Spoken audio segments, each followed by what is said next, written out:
Welcome back. So yeah, as you can see, calving has started, so we're on full alert. So nights and early morning checks are a go. Camera is being quite helpful, but still like to do the walkthrough every so often. So what I do is between the night checks, so like around about midnight to 2 a.m, I'll come in here and work away. So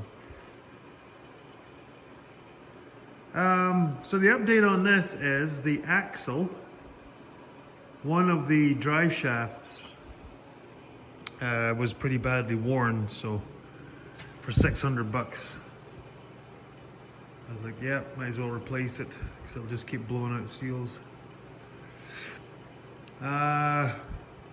The great thing about this tractor, because it is Agco Alice and also Massey Ferguson and I don't know who else is involved in this, because one of them, it has a Cummins engine, this one has the Sisu engine. Apparently there's 4 different front axles for this tractor. That's just in the front wheel assist line. So they don't keep those axles in stock, they make them as needed. Yeah. So currently waiting on the new drive shaft to be made. Yeah. So I can only imagine that just added to the bill. But they said that there was parts in, so I could get going on at least some part of this. So one of them is the seal kit for these rams. Because like I said, these rams, they're getting there, but that's not terrible. As you can see by the state of the lower arms on this, these are bad. The other big thing was, I'd covered this before, that block heater is leaking quite badly. So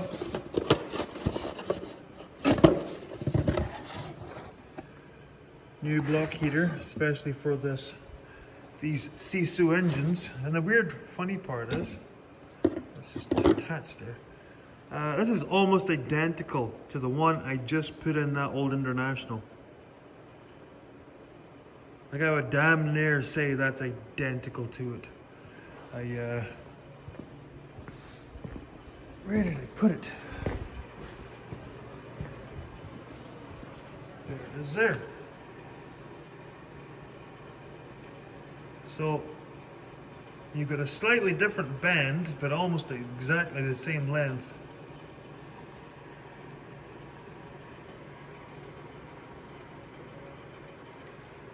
And the plug-in. So yeah, there you go. So at least those are the things I can be getting on with while the tractor is sitting here as a 2-wheel drive. So yeah, I ended up ordering these straight from the dealer because I didn't want to screw around with hauling these to the big city and getting them to try and match seal kits for these.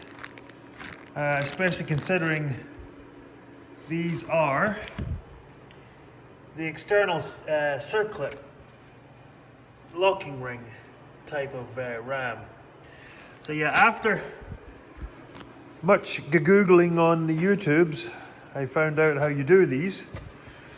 So yeah, you have to push this back in, and then there's a ring on the inside of this tube that a spring ring on this fits into. So you can push it backwards because that's the way that the groove is chamfered that way. Pardon my sniffing. It's very cold tonight. At least the wind stopped. Squirrel! Anyway, so yeah, you have to push it back, and then in that kit there's a plastic ring that you slide in after you push that back a ways, and it fits into that ring, and then you can pull that forward, which lets the whole piston come out.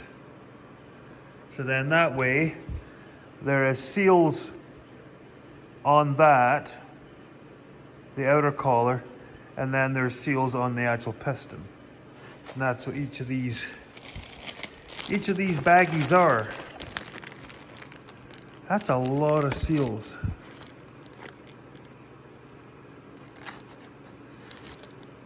So yeah, taking you along for the ride. But there's an issue. There's always an issue, isn't there, Agco? Oh, I'm gonna do the fingernail test.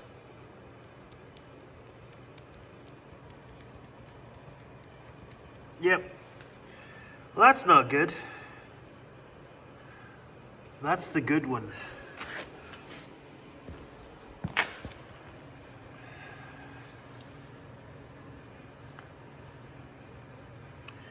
For scale. Yeah, that's quite deep.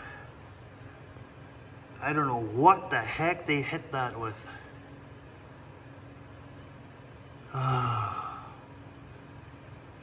So yeah, I don't know.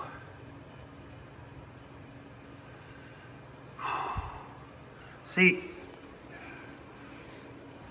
so many of the parts on this tractor are discontinued, and there's so many different variances on rams for these tractors.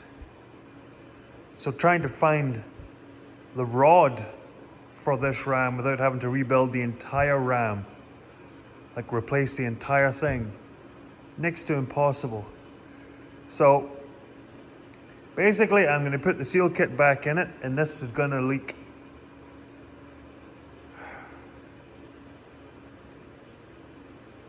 Yeah, I don't know. Like if there was a way to just kind of gouge that out a little bit and then throw a little bit of weld in there and then try and hone it back, you could get away with it, because half the time it would spend its life inside the ram. Oh, nothing's ever easy, is it, folks? Oh gosh. Well, like I said, I'm going to be chewing on getting these out first, and then we'll work our way back on this. Because there's a certain point where I'm going to stop spending money on this tractor. Because gosh knows I'm going to be into the front axle for about $7 grand. Probably. Because I found out that they fought for, what did they say? A whole day just to get the kingpins out to drop the hubs off. So that was fun. Okay, we'll try and get these rods out and we'll see from there where we're at. Well, we're back. Night number 2. So as you saw in the previous clip, we took the rams back out and pulled them, reset them, pardon me, and now we're back to where we were. One thing that has transpired is I think the bushings in the ends were they were bad on this one. I think it's this one. That fell out of one of them. The other two were decent. Okay, so what's the update? So I have found out that these are nothing like John Deere, because you get your external circlip that's on the seal, the end cap. So you take that off, you have to push it back in, and then there's a spreader ring that fits into a groove that you need part of the seal kit, which is sitting over there, to sit into that groove so that the locking ring will slip through it so you can pull the whole lot out. I now know that's not how these work. Yeah. So, as you can see, I pushed the end cap all the way back in, and you can see there's a ridge. I don't know if you can see that there. No, where is it? There, it's there. Can you see? Hard to tell. There. That's the locking ring. So apparently on these, the locking ring is not part of the end cap. The locking ring is part of the tube. So what do? Well, you take your drift, the blunt end, and you knock either end of the locking ring out inwards. So then that turns it up this way. So then you should be able to just put a pry bar in there and then pull that locking ring out and then yank the whole lot out. Now I tried to find a video about these on the interwebs, on the YouTubes. Couldn't find it. So here you are, everybody, for the Q770 Quicke loader. This is not a self-leveling one, so I don't know if it's the same on the self-leveling, if it's the same rams. I know when I was ordering the seal kits, I had to make sure to get the serial numbers from these, not from the actual loader, because apparently there's so many different types of rams for these. I just hope to gosh serial numbers match up for those. So yeah, note, I don't know if I'm gonna have to title this video just for this so people can find this, because my God, when you start dragging a 1-ton dually around the yard with another tractor hooked to your ram to try and reset the pistons to try and get to where these locking rings are, that ain't fun. Especially when, as I found out, the end cap has a rubber seal. That's right there. So the rubber seal is on the far side, this side of this locking ring. That's supposed to keep crap out. But what it also does is keeps crap in. So, I think this is the good one, that one there. It was so bad, there was so much rust sitting in here. So once I take these apart, I'm gonna have to like really wire brush the whole living heck out of these before I rebuild them and clean them really big. I think this is the one that's good. The one there, it's actually elongated. And that's what they were asking me up at the dealership about building stuff back up. And I said, it's a 12,000 hour tractor. I just want it up and running. I'll stick some new bushings in, but I am not going to be like rebuilding a whole bunch of stuff. It's enough that I'm putting a whole bunch of money into the front axle, but I need it. So yeah, on to the next part. I will do this stuff and then I'll bring you back when she's all out. Whew.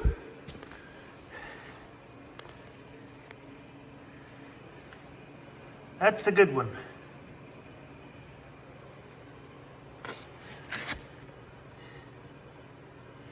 Yeah, like the barrel's good. Yeah, that end piece. Look how much stuff was stuck in there. Like compare that to that. Yeah. So the big part now is to get the actual piston off the ram.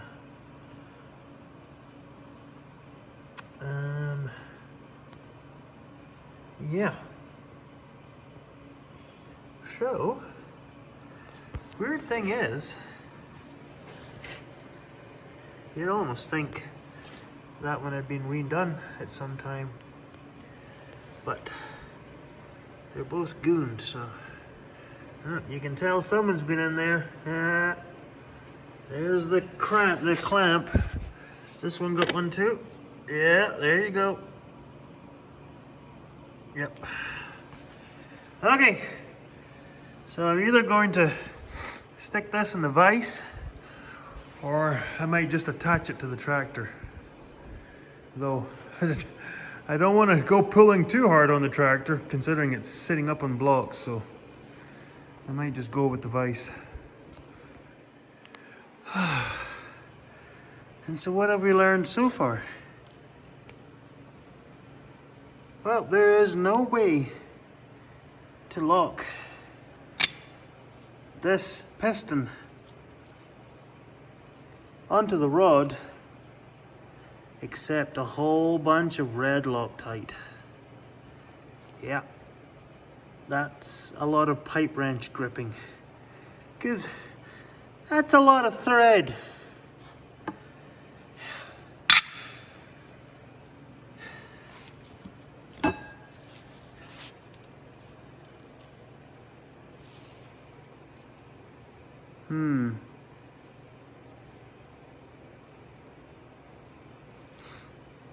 Interesting.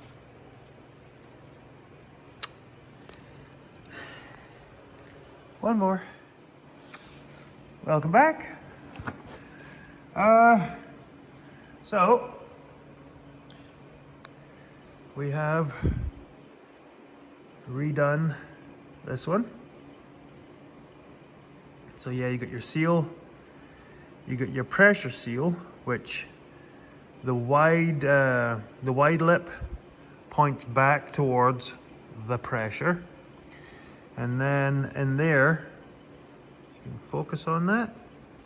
That's the wear band, sort of a hard plastic. Yeah, it has a gap because it's not a seal, it's a wear band. It's sacrificial. So yeah, like you can see there, that pressure seal, the ridge goes back towards the pressure. These seals are always a bit of a bugger to take out, because in these you don't have a lip back here to push on.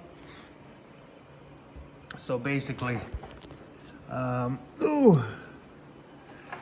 you take a small sharp edge chisel and you catch the lip and you push it in. Turn this the right way around. So yeah, you fold that lip in and you get enough back, it pulls the sides in, and then these just pop right out. That pressure seal was not fun to get out, because it is quite hard plastic and it's in there, right in there.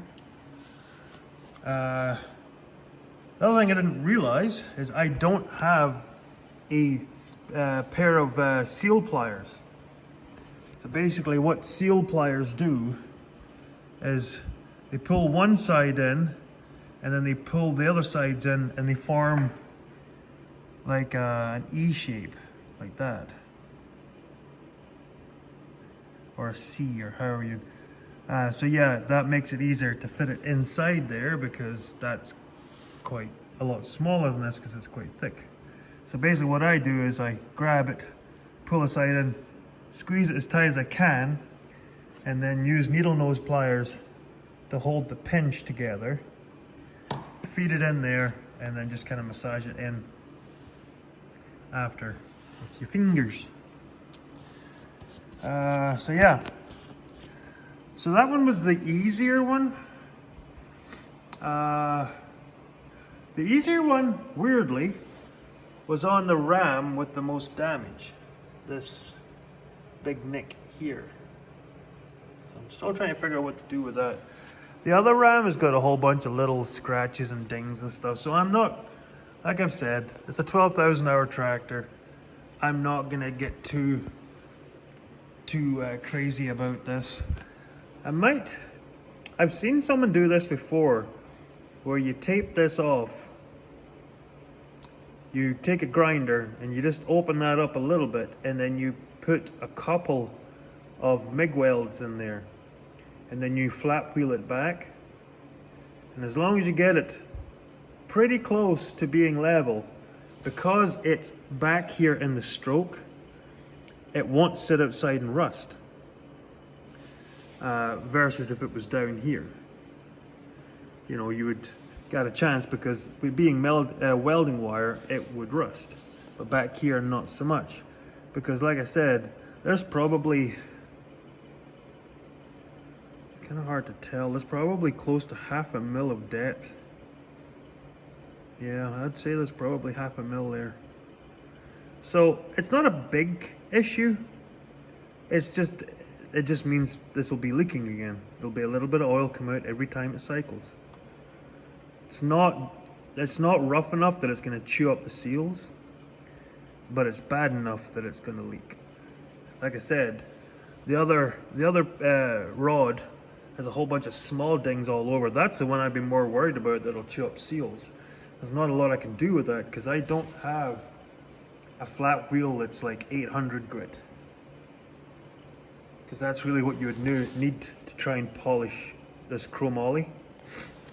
Because this is hardened chrome.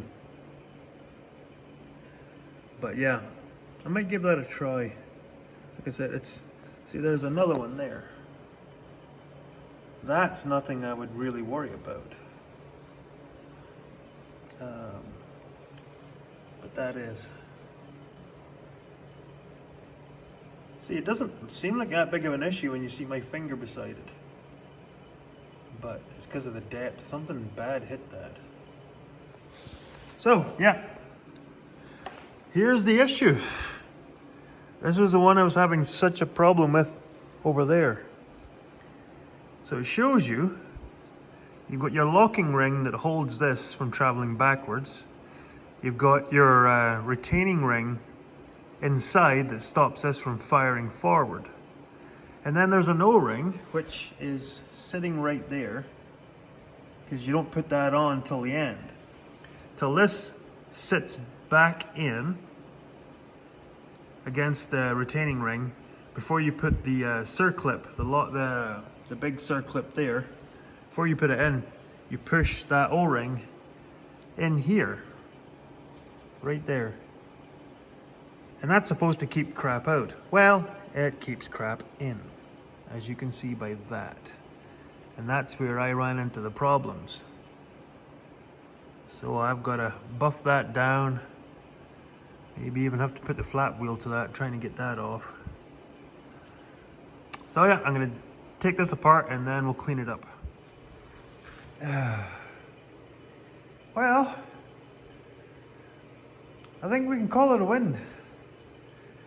So what I ended up doing was I used the heat gun to bring the temperature of the rod up to hot to touch. Then I wrapped tape around the rod where I didn't want any splatter and stuff from the welder to go. So I'm hoping I can do it before and after.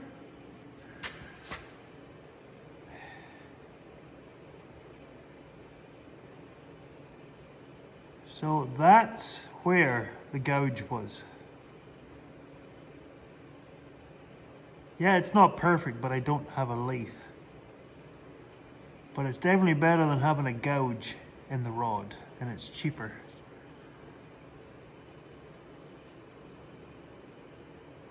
So yeah, I call that a win. Yeah, I was just using one of those flap wheels very carefully. So we'll give her a go so I can start putting the rods and pistons back together. I might give this a quick buff down with the flat wheel just to knock the high spots off these dings. But my big thing now is to use the wire wheel and try and clean this hot mess up. Yeah. Okay, we'll get to brushing. So, that's about as good as it's gonna get. And that's the good one. Yeah.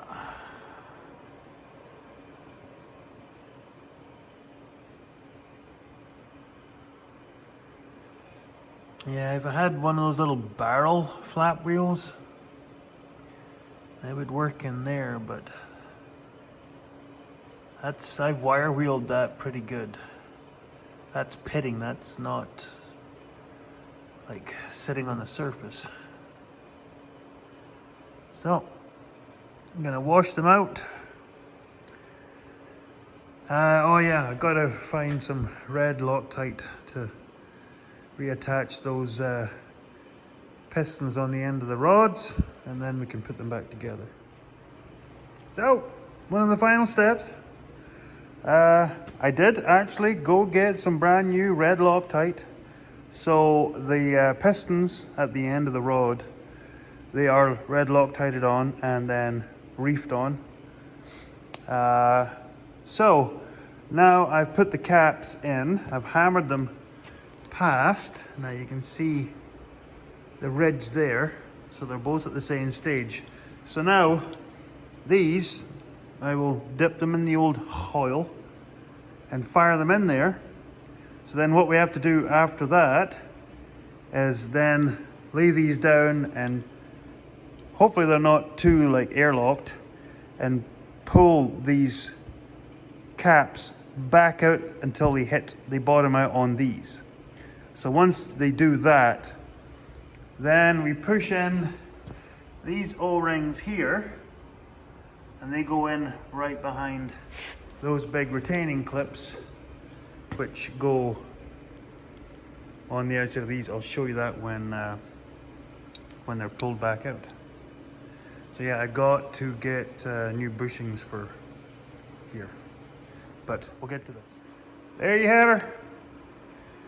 That's the seals done. So yeah. So now you know. So yeah, the O-ring just goes in far enough to be behind that clip. It's just right in there. Right in there! So, yeah. And if you're ever looking for a set of big circlip pliers, don't ever buy one of those. They are the worst invented circlip pliers ever, because there is a way of adjusting the handles, but it's an oddball grub screw and it's messed up. It just doesn't work. So yeah, don't ever buy those. So yeah, where to go?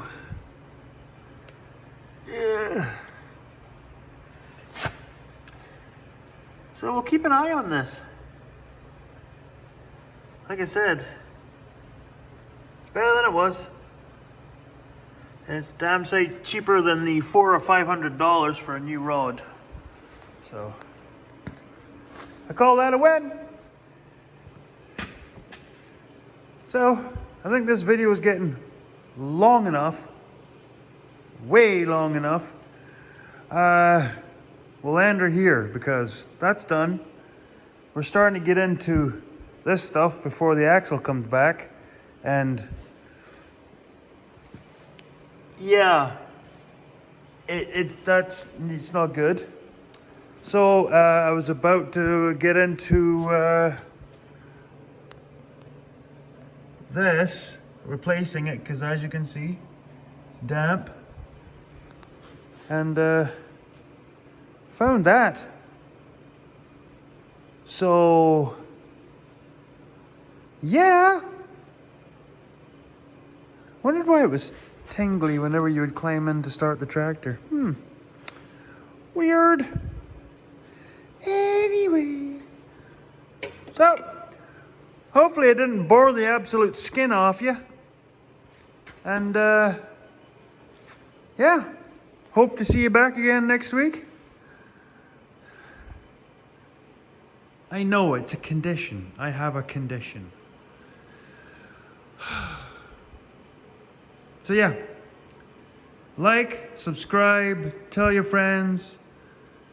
Just don't tell the FBI. And we'll see you in the next one. Tatty up the bye.